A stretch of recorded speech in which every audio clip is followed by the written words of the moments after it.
Lead and respond from a person's needs rather than their faults.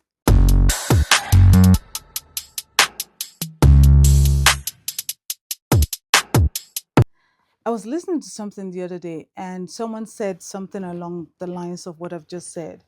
And it really resonated with me and it really touched me because I am the kind of person that is always looking at when I'm interacting with people, I'm identifying the need in that moment and how I can help meet that need. It's a thing that I do unconsciously because unconsciously next thing I'm meeting someone's need, and I'm wondering, hey, I didn't even think about that because it's just in my nature.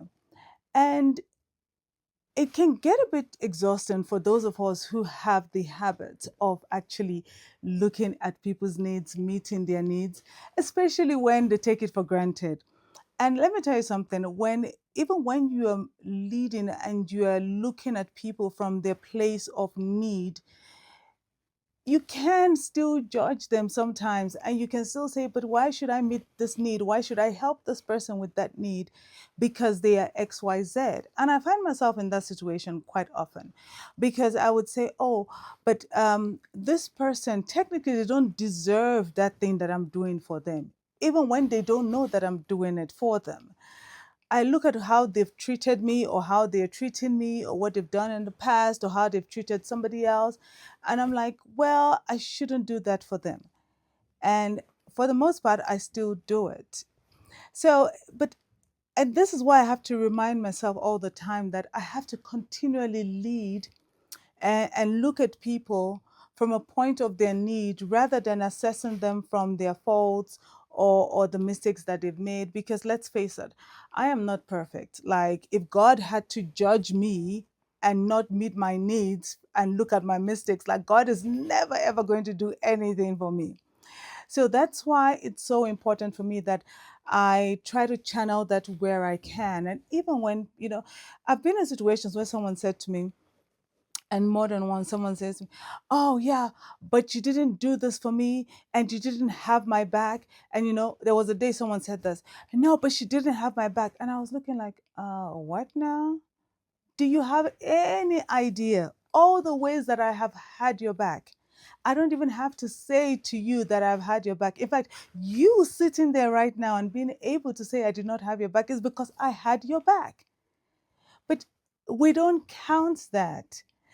People don't count that. People don't look at that. Now, I could have said that because of the way the person was behaving, then I should not do anything for them anymore. But I still continued. But obviously, after a while, I had to start setting boundaries and saying no to certain things and removing myself from that situation because I don't want to keep putting myself in a situation where, you know, it feels like I'm being taken advantage of. And this is the thing, when you're looking at people from their place of needs, you can feel like you're being taken advantage of.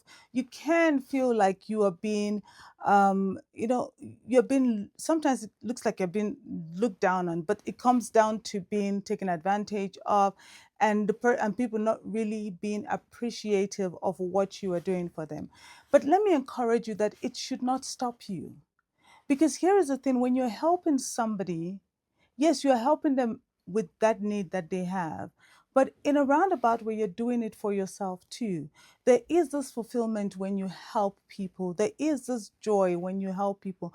Obviously, I'm not talking about putting yourself in harm's way or putting yourself on the back burner just to keep helping people and just to keep doing things for them. And of course, you have to set boundaries at certain points. And at many points, you need to set boundaries. Otherwise, they will keep taking advantage of you. And let me bring this a bit closer to home, and let me just talk from a more when I say home, I mean like in a family space. We can, when it comes to our children, like my kids, I give them what they need, what a want and a need. And sometimes I have this conversation with them of what is a want, is that a want or a need when they ask for something. And I do it from a place of need because if I had to look at my children's faults or the things that they've done, oh boy, I will not do anything anymore for them. But they are my kids. So obviously, I'm going to always overlook these things and their needs, by the grace of God, their needs will always be met. And, they will not be in a situation where they don't have what they need. Because as a mother and as a parent, I know the responsibility that comes with that, and making sure that all that they need is available to them. Now, when it comes to other relationships, whether it's a spousal relationship or friend, right? You look at their need, and then it's not as default as it is for the kids, because especially when you're dealing with adults, you're like, okay, but this is an adult, and you start to look at, oh, but is that person behaving appropriately? Should that person not be doing that? Should that person not be pulling their weight? And then you kind of bring their faults in because they are not doing all of the stuff, and because of that, you pull away to meet that need. Again, this is not about setting, there's the part where you set boundaries.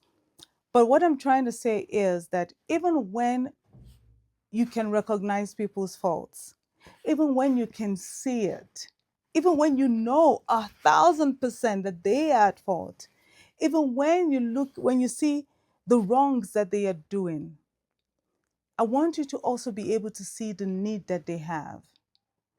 And I'm saying this to you, but I'm also saying this to me. There are times that tough love is what is required, so that they would understand what they need to do to get out of that situation. And that tough love is one that people generally don't want to swallow. They want to be babied, they want to be taken care of, they want things to come easy for them, they want you to keep doing things for them, they want you to keep meeting their needs without them taking responsibility. They want you to keep doing all of this stuff for them, despite all of this crap that they are doing and all of that stuff. But over and above that, tough love, you can give them tough love. There are some things that you can still meet. You can still meet. Providing someone with shelter, even when they're being a crappy person, that is a need that you're meeting for them. You see, providing someone with a soft landing, even when they're being crappy people, that is a need that you are meeting. And let me tell you something, there is a blessing that is unquantifiable in that. There is um there is there is this fulfillment, there's this overflow that you enjoy just by doing that. And yes, it may be tough, yes, it may be annoying, but meet that need where you can. Not to the detriment of yourself, obviously, not to the detriment of yourself, but where you can. I want to tell you, and I want to encourage you to always meet people and lead them. If you're a leader in that thing, lead them from a place of their need, not from a place of their faults, not from a place of judgment. And if you have employees, please be mindful, because we can correct employees over and over and over again. I've got employees, but I always try to teach them something. I always try to make it a teachable moment, so that even when I am leading them, they know that I'm not looking at their faults in leading them. I am recognizing that they need to be taught this, they need to be trained in this, they need to get better at this, and my correction is from that place of meeting their need, and my teachings are from that place of meeting their needs. So, ladies and gentlemen, do your best to always meet people from their place of needs, not from their place of faults. All right, I'll see you in the next one. Bye.